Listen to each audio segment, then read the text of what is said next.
بسم الله الرحمن الرحيم. الرحمن علم القرآن، خلق الإنسان علمه البيان. الشمس والقمر بحسبان، والنجم والشجر يسجدان. والسماء رفعها ووضع الميزان، ألا تطغوا في الميزان، وأقيموا الوزن بالقسط ولا تخسروا الميزان. والأرض وضعها للأنام، فيها فاكهة والنخل ذات الأكمام، والحب ذو العصف والريحان. فبأي آلاء ربكما تكذبان؟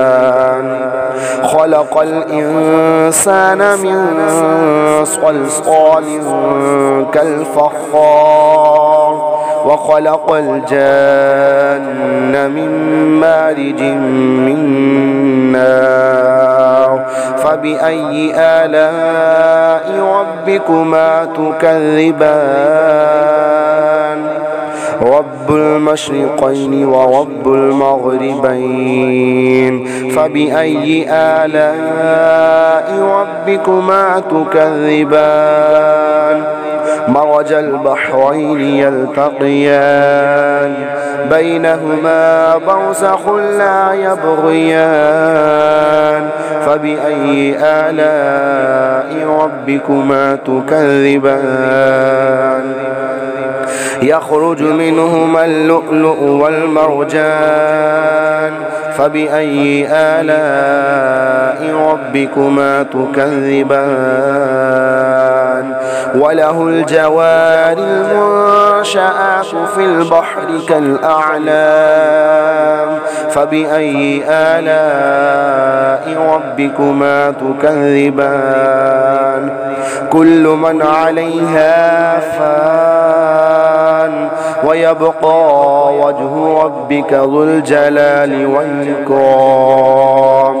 فبأي آلاء ربكما تكذبان؟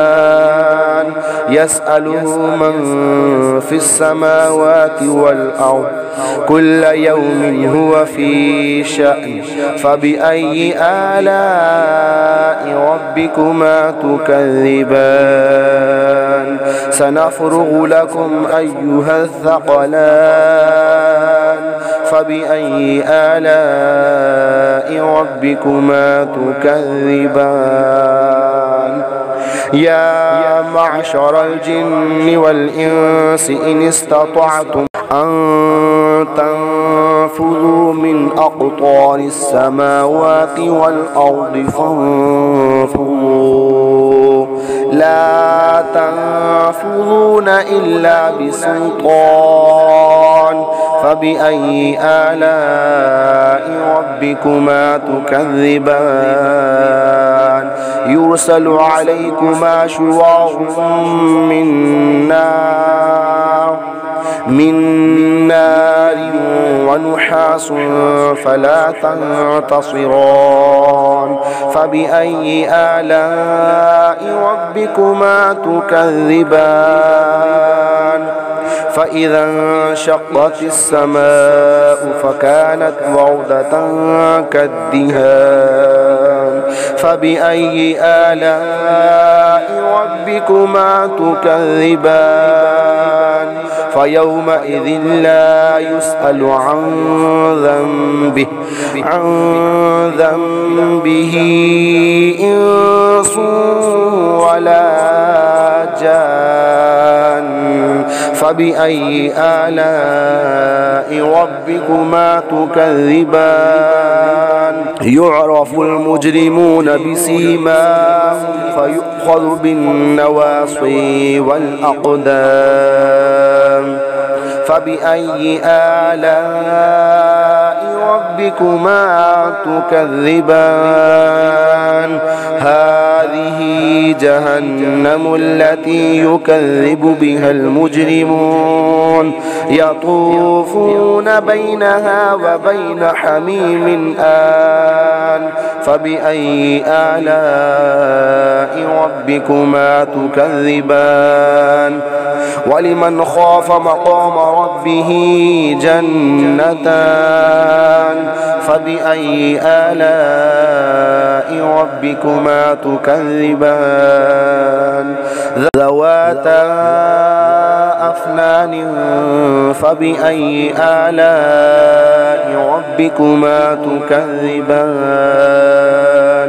فيهما عينان تجريان فبأي آلاء ربكما تكذبان فيهما من كل فاكهة زوجان فبأي آلاء ربكما تكذبان متكئين على فرش بطائنها من استبرق وجنى الجنتين دان فبأي آلاء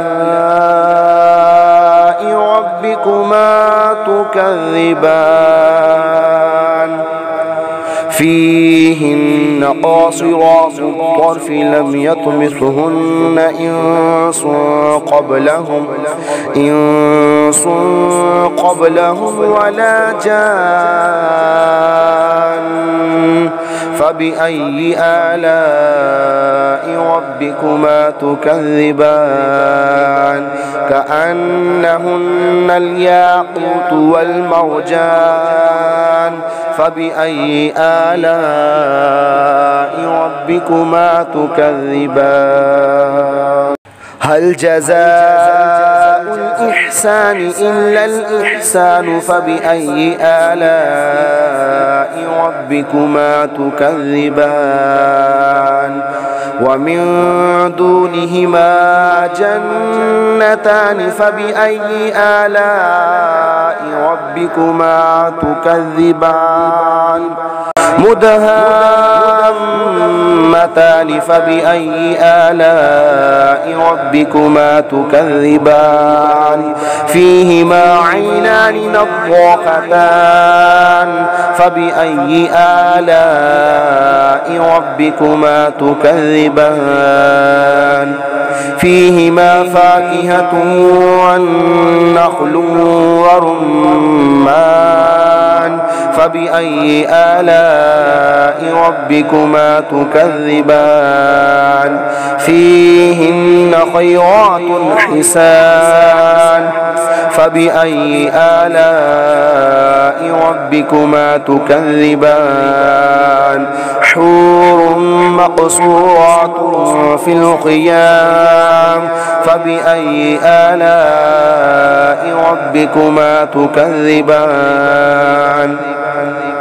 لم يطمثهن إنس قبلهم ولا جان فبأي آلاء ربكما تكذبان متكئين على رفرف خضر وعبقري حسان فبأي آلاء ربكما تكذبان تبارك اسم ربك ذي الجلال والإكرام صدق الله العظيم.